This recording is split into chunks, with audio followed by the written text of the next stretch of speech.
Donald Trump just gave his speech at the United Nations, and it was one of the most humiliating performances I've ever seen from an American president on the world stage. The entire thing was chaotic, incoherent, and frankly embarrassing for the United States. Trump opens not by addressing global crises, not by showing leadership, but by bragging about himself. He literally tells the UN that decades ago he wanted to be the one to renovate their building, how he could have done it cheaper and better than anyone else. Many years ago, a very successful real estate developer in New York, known as Donald J. Trump, I bid on the renovation and rebuilding of this very United Nations complex. I remember it so well. I said at the time that I would do it for $500 million, rebuilding everything. It would be beautiful. I used to talk about, I'm going to give you marble floors. They're going to give you terrazzo. I'm going to give you the best of everything. You're going to have mahogany walls. They're going to give you plastic. But they decided to go in another direction, which was much more expensive at the time, and which actually produced a far inferior. Then the teleprompter goes out and Trump claims he's speaking from the heart. But what comes out is nothing but insults. He looks around the room at world leaders and says their countries are being destroyed, that Europe has been invaded, and that it's all because of political correctness. Absolutely unhinged rhetoric in front of the global community. And I don't mind making the speech without a teleprompter, because the teleprompter is not working. I feel very happy to be up here with you nevertheless, and that way you speak more from the heart. We have reasserted that America belongs to the American people, and I encourage all countries to take their own stand in defense of their citizens as well. You have to do that because I see it. I'm not mentioning names. I see it, and I can call every single one of them out. You're destroying your countries. They're being destroyed. Europe is in serious trouble.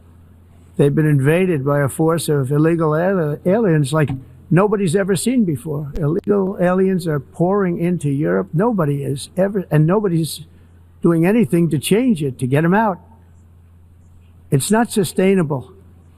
And because they choose to be politically correct, they're doing just absolutely nothing about it. And of course, he couldn't resist lying about the U.S. economy. Trump says we're in a golden age, that inflation is gone, grocery prices are down, and energy costs are lower. None of that is remotely true, but he delivers it with a straight face as if everyone in the room doesn't know better. This is indeed the golden age of America. We are rapidly reversing the economic calamity we inherited from the previous administration, including ruinous price increases and record-setting inflation. Inflation like we've never had before.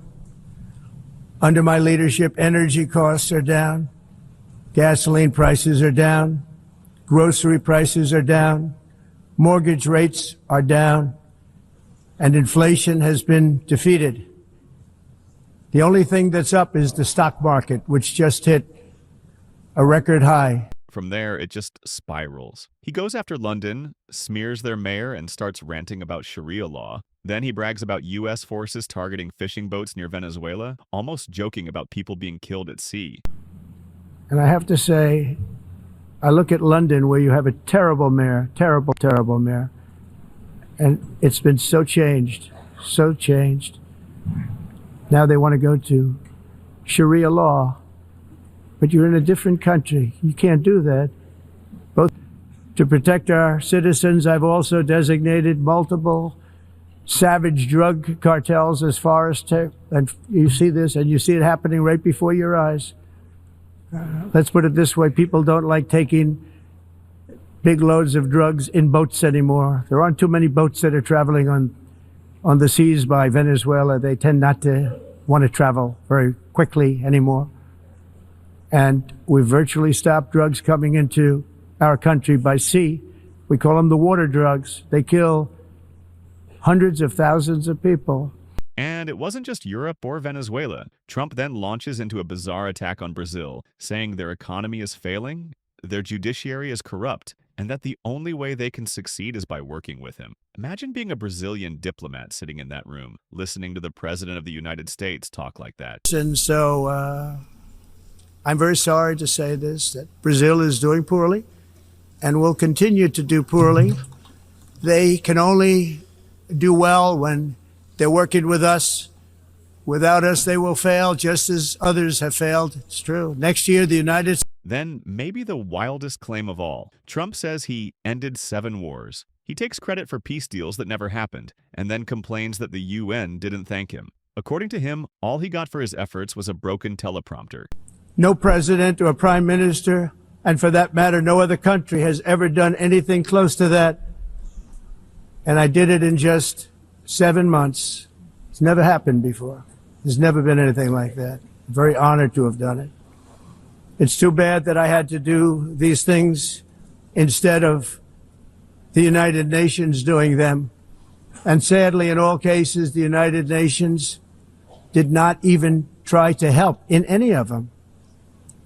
I ended 7 wars, dealt with the leaders of each and every one of these countries, and never even received a phone call from the United Nations offering to help in finalizing the deal.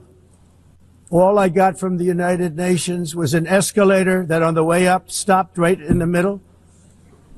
If the First Lady wasn't in great shape, she would have fallen. But she's in great shape. We're both in good shape. We both stood. And then a teleprompter that didn't work. Oh, he's got to go back and attack Brazil even more right here. Play this clip. Is sustainable into the future. We're also using tariffs to defend our sovereignty and security throughout the world, including against nations that have taken advantage of former U.S. administrations for decades, including the most corrupt, incompetent administration in history, the sleepy Joe Biden administration. Brazil now faces major tariffs in response to its unprecedented efforts to interfere in the rights and freedoms of our American citizens and others, with censorship, repression, weaponization, judicial corruption, and targeting of political critics in the United States. I have a little problem saying this because I must tell you, I was walking in and the leader of Brazil was walking out.